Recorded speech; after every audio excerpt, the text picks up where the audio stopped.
Welcome to today's Learn IT Courses online session as we continue our journey with SSIS, which is an ETL tool. And as we've explained before, ETL is short for extraction, transformation, and loading. It's a process with which we pick up data from a source. It could be an Excel sheet, could be a CSV file, could be another database, SQL Server, Oracle. Transformation sometimes happens and sometimes we don't need it.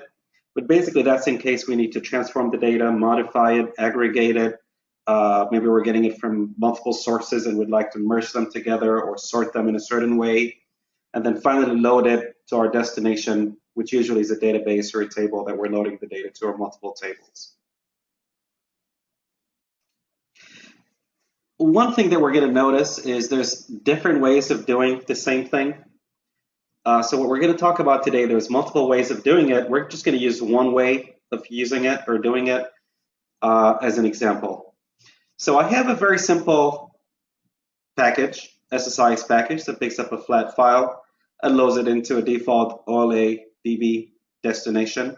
So the table that I have is called OLA DB. That's where it is. If I query it, I have some data, but for now we're going to truncate that data, which means if I run this process, it should load that data in there. So let's run it and see. We have it. Let's go back and truncate that data. Now, in normal conditions, when we have 30 or 40 packages, and some of them run once a day or once a week or once a month, and some that run multiple times a day, we can't sit there and run them manually. We can't sit there and run 30 or 40 packages manually. So what do? We schedule them. And so what we're going to talk about is a number of ways, or focus on the simplest way of scheduling it. Again, once we executed it, it kind of gave me the path where my file is, where my package is located. So one way to do that is to go through SQL Server under the agent, make sure my agent is green and running. Right click so I can create a new job.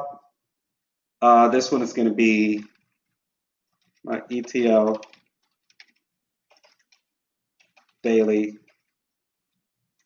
process.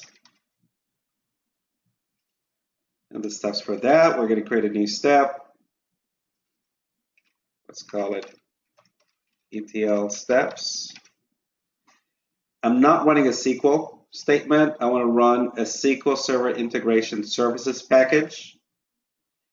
One way is to run it from the SSIS catalog. Another way is to run it from the file system, which is where it's located right now in my C drive.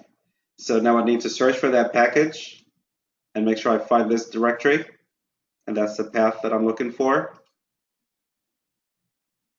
And on that path, this is the package.dtsx that I need so I can run my package.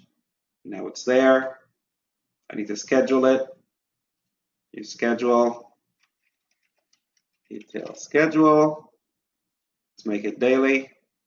At 1 a.m., click OK.